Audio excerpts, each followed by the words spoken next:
All right. Since we are live, let's check it out. Salute to the mighty LDBC. Much love to the chat. Those of y'all that's in the building early. Smash the like button as you come on in. I say smash the like button as you come on in. We're going to talk some NBA basketball from a historical standpoint. Share the video and spread the word to the ends of the earth. 78 Sports TV is live, you dig? I'm joined today by my good brothers. Young Abel, what it do? Good afternoon, brothers. How y'all doing today? Doing good, young Abel. All right. We got the homie. What's going on with the brothers? The homie Insane in the building. What's it do? Another day, man. Another day. Let's talk this NBA basketball. Yes, indeed. Shout out to the chat, man. I see y'all up in here.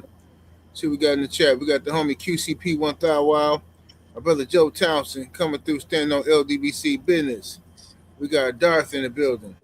Jalen Hudson, D Block Express, D Fresh 94, OG Marcus, Gabe Moore, Legacy of Rain, the homie Rod Neal, Will Sinclair. Salute to the family in the building. All right, so now look, man, we got listen. The reason why I want to do this video is I had a heated discussion a couple of days ago with one of the homies who was telling me that he felt like this past draft, the 2026 draft, was or will be. He felt like this draft that we just had is going to go down as the greatest draft ever. And I said, huh? How? He said, nah, man, you just don't know the players. Like I know the players. These youngsters, man, these is going to be Hall of Famers, and they're going to be this and that. I said, okay, I hear you. I give you that you know the guys more than I do. But to say that this last draft was better than 1996, 1984, I just think that's nasty work. But so I wanted to talk to y'all about it because you brothers follow basketball heavy. So let me start with young Abel. What would you say your best draft class was? To me personally, I wasn't around in '84, so I don't have no recollection of that. But I know that the '84 draft class is rich with talent, and several of those guys are in the Hall of Fame. The two draft classes that, in my eye, are two of the greatest outside of '84 is obviously '96 and 2003. With another draft class that I've also thought about over the past couple of days, the 2018 draft class is also another great draft class as well. But we're going to stick to the three that we're talking about here. I think 2003 is a generational type of draft class where we've had at least 3 or 4 players that are going to be in the Hall of Fame. Same with 1996 as well. For people to sit here and say the 2026 draft class is going to be the greatest draft class in NBA history is a little, premature to say that right now, because I know AJ Dibonsa from BYU is going to be a really dominant force, but we don't know the other guys like the Cameron Boozers, the Caleb Wilsons, Keaton Wagner, all those other guys, and even Ande Mara from Michigan. We just need to see how they're going to perform in the NBA level yet, because we've seen this before in other draft classes that pretty much unfulfilled expectations. So to me personally, I like the 2026 draft class, but like I say, we had to watch them perform and see how they do.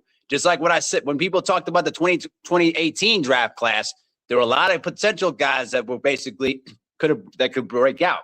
But at this point right now, 2018 is pretty much a stronger draft class in this generation. Now, in terms of top 5 draft classes, that's up for debate.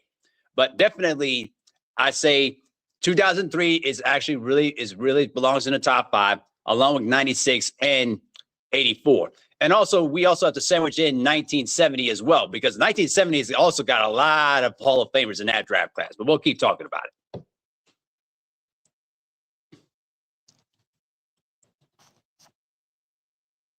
No doubt. Brother Insane, what's your take on it?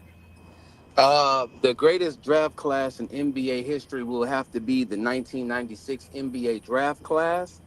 For someone to actually speak the buffoonery and the blasphemy to say the 2006 draft class will be the best draft class in NBA history should be ashamed of themselves, and they should stop talking basketball and pick up another hobby like tennis or maybe even golf.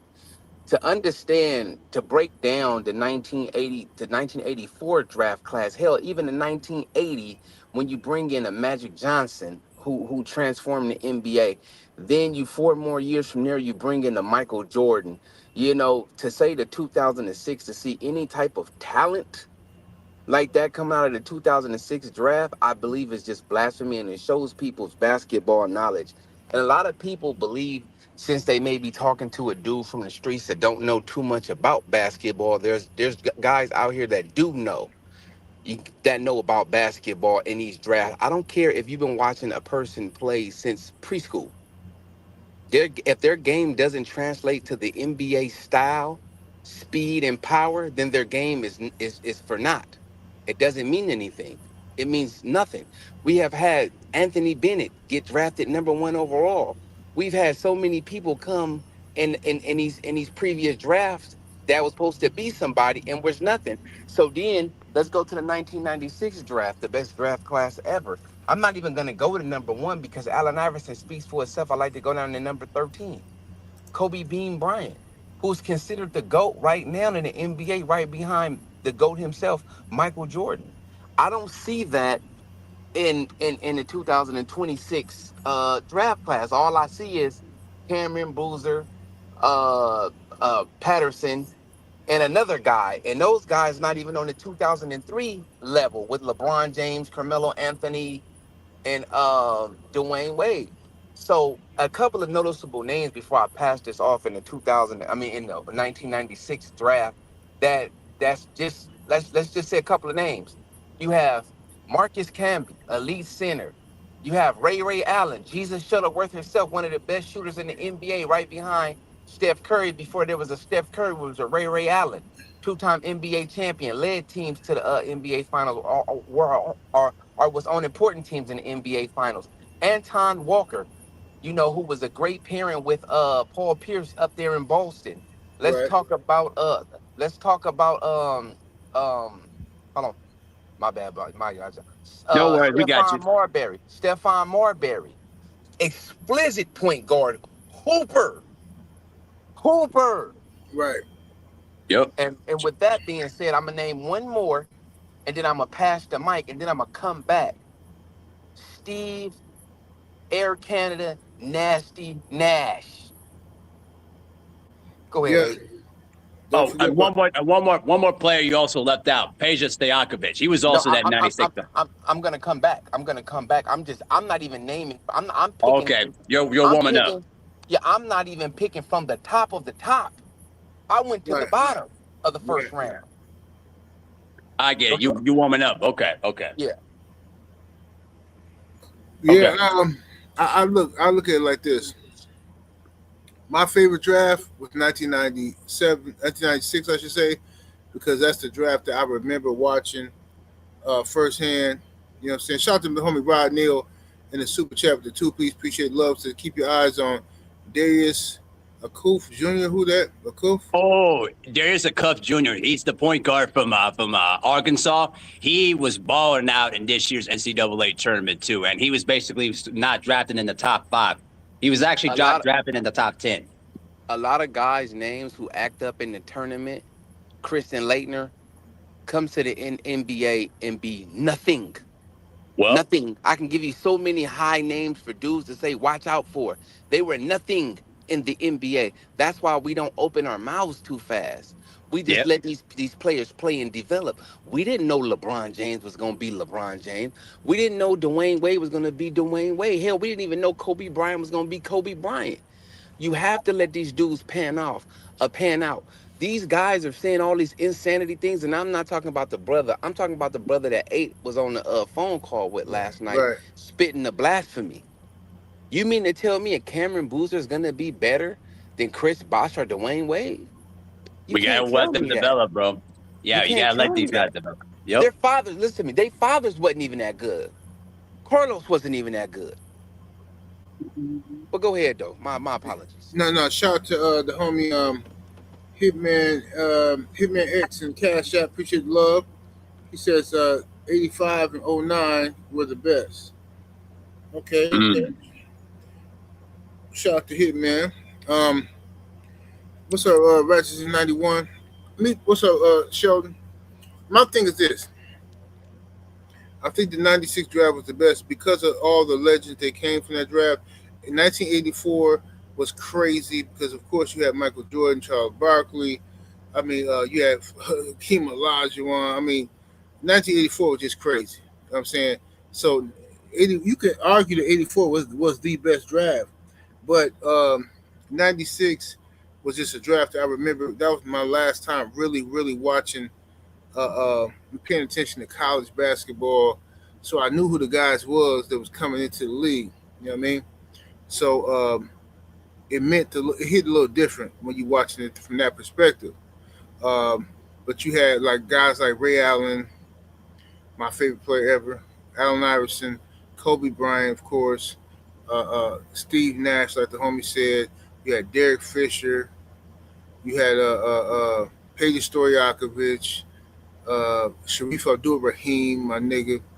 You had John Wallace, who didn't. I mean, John Wallace didn't turn out how he was supposed to, but he was still cold coming in from Syracuse. You had Marcus Camby, Jermaine O'Neal. Damn, who else you had?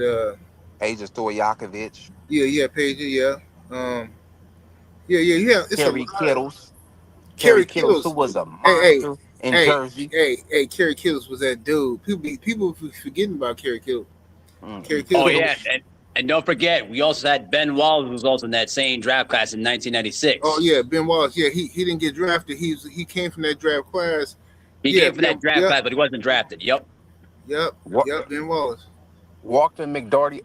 If Walter McDarty was drafted in the past 4 to 5 years, Walter McDarty will be a #1 pick. Stretch big, can shoot the 3 ball, can shoot the mid range, and defend, and he can post you up. Go look up Walter McDarty. You mean Walter McCarthy? You mean Walter McCarthy from Kentucky, right? I call him what I call him. All right, I'm just helping you. I'm just helping you. Don't worry. The mess I call him what I call him. Hey, shout out to the homie Rod Neal on the super chat with that 10 piece. He says, the McCuff. How you say dude name? McCuff? Darius Akup Jr. He said that Darius Akup was an SEC Player of the Year that led the league in points and assists. I just said, watch out. I didn't say he was going to be the best ever. That's what he was saying. Salute to my brother Prize that's in the building, who actually also has basketball knowledge as well. I respect Prize's basketball mind, but let me get a notable shout out to the 2003 draft, and I don't even have to start at the top.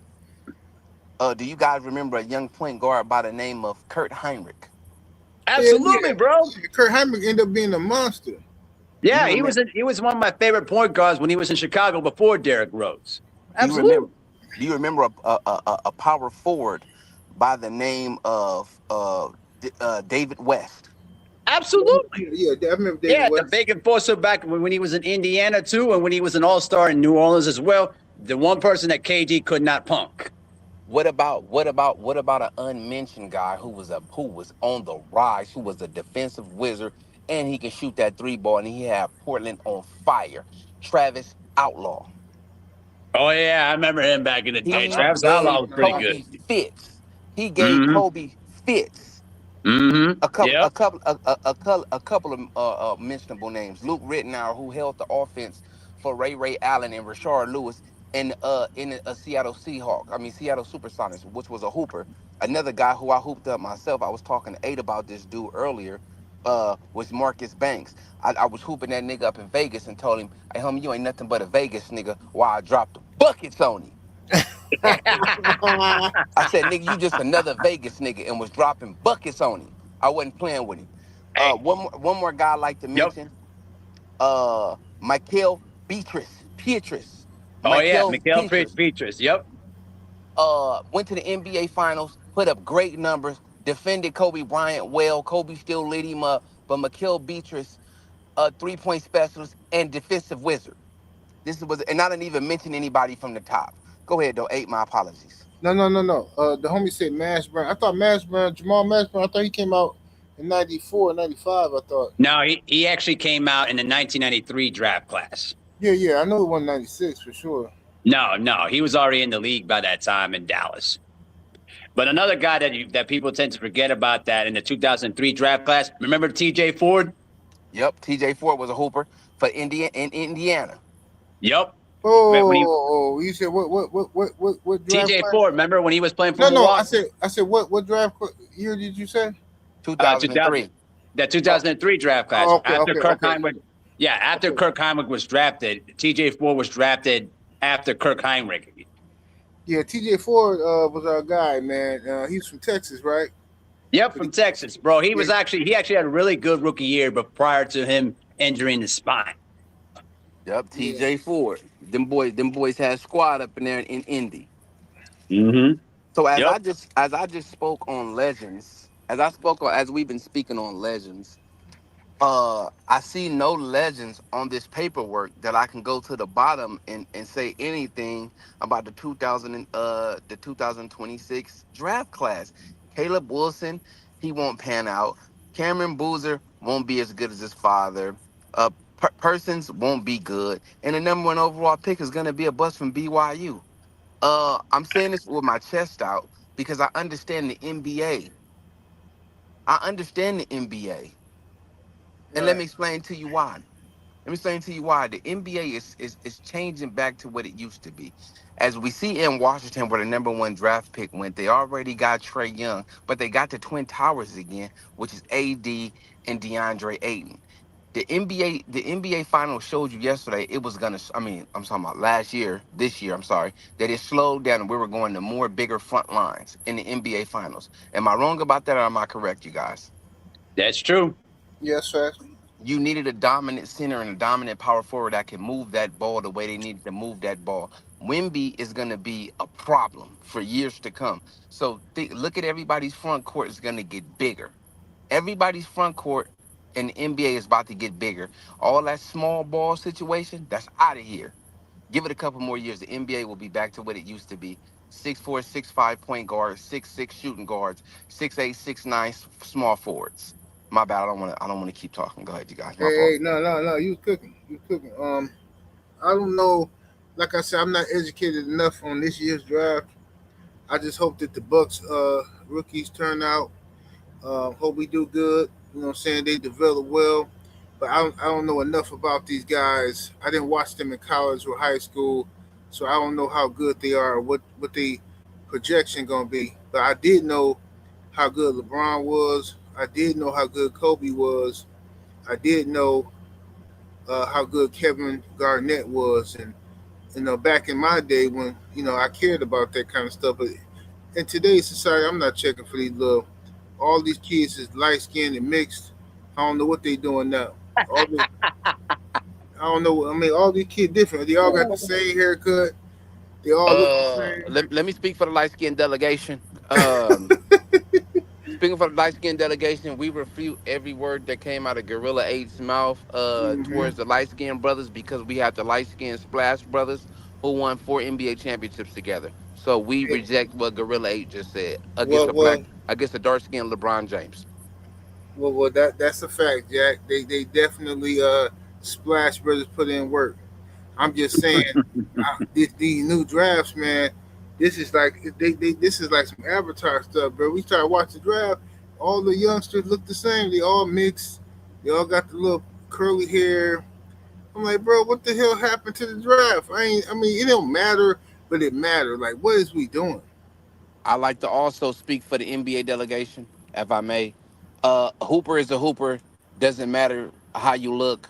Ask Charlie Villanueva and the guy that plays for the Boston Celtics with no hair in sight on their bodies. I do not object. I am not going to jump on those comments. Thank you very much. Yeah, who you talking about? You talking about what's the boy name? Speaking back to the delegation of the NBA, Abel is an alien and a Somalian. Sir, do we have to do this again? I'm trying to keep my composure. The man they called that man a Somali pirate alien. Uh, I don't speak their language. Thank you very much. But I'd like to continue this conversation if you don't mind. Yeah, go ahead, Abel. I will say that the one draft class that I think that unfortunately had some talented players, but literally, unfortunately, injuries and other circumstances pretty much, hurt a lot of those guys. You remember the 1993 draft class? Yeah. Okay, so remember the draft lottery that was broadcasted on NBC at the time? The Magic actually won the previous draft class, actually the draft lottery that got Shaquille O'Neal. Now remember, this was a time where they were still doing that ping pong ball system. They're still doing it, but they've now changed the odds now. Now, remember, the Magic barely missed the playoffs by a tiebreaker with the Indiana Pacers. So they had only one ping pong ball out of 66. By the grace of whatever rigged nonsense, whatever it is, the Magic ended up winning that draft lottery by one ping pong ball, while the Minnesota Timberwolves that were one of the worst teams in the NBA that had 15 ping pong balls out of 66 was not even squared in the top 5. Ridiculous. But when I look back at that 93 draft class, there were so many players that could have been great players, but unfortunately, injuries and outside of this stuff got in the way. Chris Webber, #1 overall pick, and then also the tall man, Sean Bradley, who became nothing but a dunk poster for all the other players in the NBA. Penny Hardaway, Jamal Mashburn. Remember Isaiah Ryder? Yeah, hell yeah, I remember Isaiah Ryder. My dude. JR is a hooper. Yeah, JR's a hooper, but he never could get it. He never could stay out of trouble, though, unfortunately. He has a ring, unfortunately. Second of all, let's talk about reality here. I speak for the reality delegation. Abel, you are a Chicago Bulls fan. Why are you worried about the Minnesota Timberwolves? Can I speak about the draft class? I'm not talking about anything else here, Joe. Can we stay on subject, please? I was on subject. I never changed my pivot. But back to when you just said Christopher Webber, which is not his real name. I forgot what his real name is. It's Chris. Look, his real name is not Chris Webber. It's Macy. I just call it by what it's pronounced, but his real name is Macy Edward Christopher Webber III. All right. His name is not. His first name is not Christopher Webber. Sorry, his first name is not Chris. I said anyway, Macy. Okay, cool. So back to basketball. So my whole thing is this: you said Chris Webber didn't pan out because of injury. I never said is a Hall of Famer. Hold on, brother. God, Chris Webber is a monster, and was a monster. I had to see that man every year in the playoffs. That man is scary, bro. The Sacramento Kings wasn't fucking around, bro. I'm sorry, they wasn't playing around, bro. And Chris Webber was a top power forward in the game at that time, in all time. Chris Webber wasn't no joke. For you to sit here and disrespect the #1 overall pick. Hold on a second. I'm gonna show you why I love Chris Webber. I ain't even done yet, bro. I'm not even done yet, bro. Go ahead, Doma. Go ahead. Go ahead, done cook. yet? Hey? Okay, cool. Cook. He's done. I had to see Chris Webber every year. Sacramento wasn't nothing to play with. Them dudes had the best record in the NBA for several years. Them dudes was nothing to play with. You was getting some sleep when you knew you had to go against Chris Webber, because that dude can shoot the long ball. He can jump over you. He can defend you. He can do everything that your best player can do. Luckily, the Los Angeles Lakers had a young kid named Kobe Bryant and Shaquille O'Neal. Outside of that, Sacramento, if there was no such, if Shaq doesn't come to the Lakers, the Sacramento Kings, what they built, they run the league for some years, 3 or 4 years for sure. Them boys had squad down there. And Chris Webber is nothing to play around with. So I reject what that man said about Chris Webber and his career. I never said that he didn't pan out. What I was going to say was he had a great career, but I was talking about his knee injury. You need to learn to listen first before you jump the gun. A migrant is not going to tell me how to listen. Sir, you got to let me talk and you got to let me elaborate. You can't just jump the gun without listening first. And don't listen, and stop listening to Joseph Townsend, because Joseph Townsend is an ignorant motherfucker. Anyway, let me get to the point here, okay? What I said was about Chris Webber was, I never said he didn't pan out. What I said was that Chris Webber was a phenomenal player that was one of the best power forwards in the game. Remember, KG admired Chris Webber when he was in high school because of Chris Webber's ability to basically be a ball creator and, more importantly, to be able to dominate in the post both inside and outside. I'm talking about when he tore his meniscus in the 2003 playoffs that he was never the same player again. But his resume in and of itself is so worthy of being a Hall of Famer. That's all I was saying. So y'all gotta listen first before you jump the gun. And why do you think I have his jersey up? For a reason. He's one of my favorites. I respect C-Web. He's one of the best. You got that jersey from that old crackhead around the corner. That's where you got that jersey from. It's still a great jersey. So cut the nonsense. And stop listening to Joseph Townsend and everybody in the chat because Joseph Townsend's full of shit.